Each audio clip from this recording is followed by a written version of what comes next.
আসসালামু আলাইকুম। আমি মোহাম্মদ ফারুক হোসেন, বাসা ছোট নিজামপুর, থানা সারসা, জেলা যশোর। আমি জীবন মানে খাটার মতন বয়স থেকে এই কৃষিকাজের সাথে জড়িত। এখন এই কৃষি সবজি চাষই করে যাই। দেখা যাচ্ছে সবজি চাষে অত দেরি মজুত না, কোনো রকম জীবনযাপনটাই করা যায় ভালোভাবে, কারোর কাছে হাত পাতা লাগে না। নিত্য দেখা যাচ্ছে টাকা পয়সা হয়, এতেই চলা যায় ভালোভাবেই। প্রথম জীবনে কৃষিকাজে এসে দেখা যাচ্ছে তেমন ভালো বুঝ ছিল না কৃষি চাষ সম্বন্ধে। পয়লা কিছু লস খাইছি চাষ করে, তেমন বুঝলাম না। আস্তে আস্তে দেখা যাচ্ছে অভিজ্ঞতা হয়ে গেছে।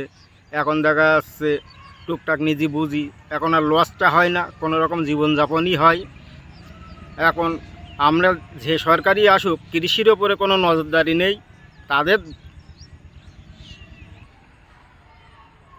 তাদের ওপরে আমারই একটা দাবি থাকবে যে আমরা কৃষি মানুষ, আমাদের ওপরে কোনো নজরদারি নেই। আমরা কৃষি ফসল ফলালেই তো আপনারা খান, কিন্তু আমাদের ওপরে কোনো আপনাদের নজর নেই। আচ্ছা ফারুক ভাই, আপনি আসলে এই বছর কি কি চাষ করছেন আর কত বিঘা টোটাল চাষাবাদ আছে? এই বছরে সবজি চাষ আছে প্রায় 8 বিঘে। 8 বিঘা। আচ্ছা কি কি আছে? এই ধুন্দল আছে, ভেন্ডি আছে, কুমড়ো আছে, বেগুন আছে, পাকা কলা আছে, মরিচ আছে, উচ্ছে ছিল।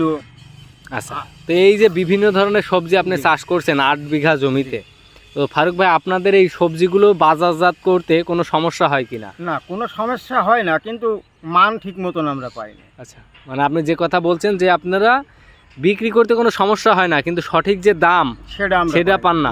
সেটা পায় কারা? তারা ওপর লেভেলে যারা আড়তদার আছে তারাই। মানে আপনারা সাধারণ চাষিরা এই বিষয়টা সঠিক দামে বিক্রি করতে পারেন না, কিন্তু যখন কিনতে যান তখন আবার দাম দেয়।